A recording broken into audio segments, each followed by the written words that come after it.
I object! You know, it seems to me you're not in a position to do much of anything right now.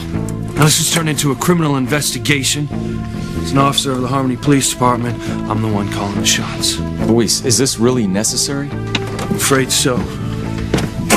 Now, we know that Sheridan's childhood nightmares were caused by a murder committed in the Crane family mansion. There's no turning back. This is patently absurd. You have no proof that your father was killed in our home. Wrong again. Dr. Russell can testify that Sheridan remembered everything under hypnosis. Picking up the letter opener, seeing the blood on her own hands, and a dead body being removed from the mansion in the middle of the night. Even the victim's name, Martin Fitzgerald, my father.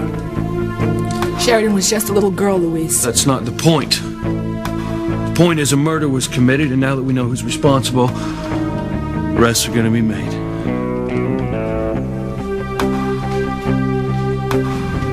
You ready, Julie?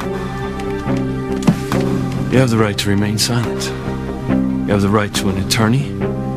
Anything you say can and will be used against you in a court of law. To an attorney, do you understand? I understand.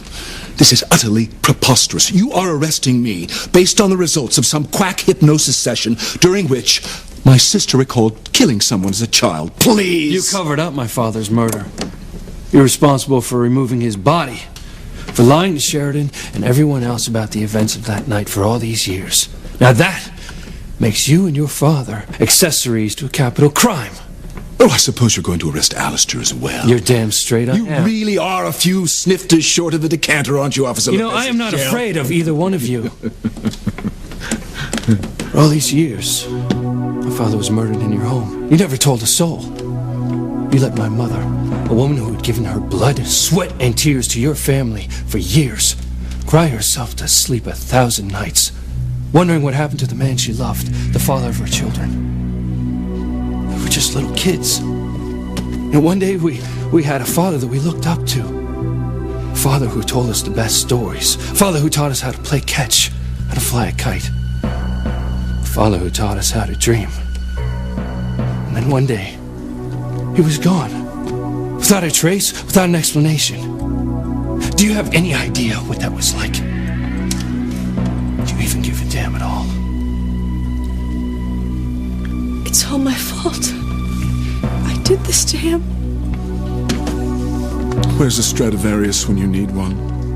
Seriously?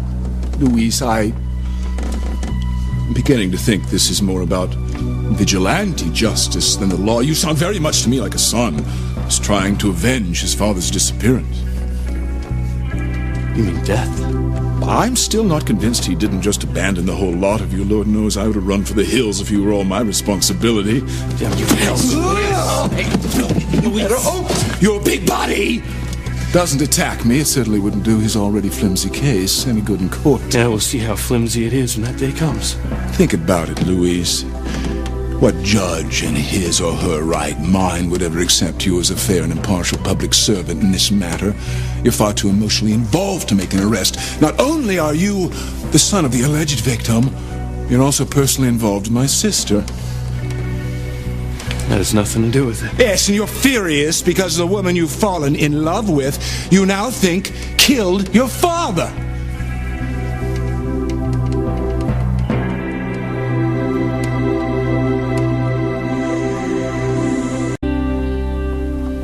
What's the problem, Luis? I thought you could deal with this case objectively, impartially, that you weren't emotionally involved. You're a cop, Luis. It's your duty to carry out the law, so do it. Place my sister under arrest.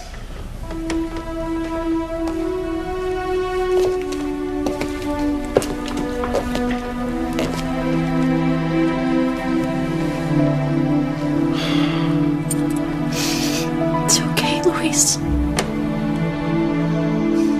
What are you waiting for, Luis? Arrest her. Slap the cuffs on her. Drag her down to the precinct house. Make her pay for killing the father you lost at such a tender age. You shut up, Julian. Go ahead. Arrest me. Arrest me for your father's murder.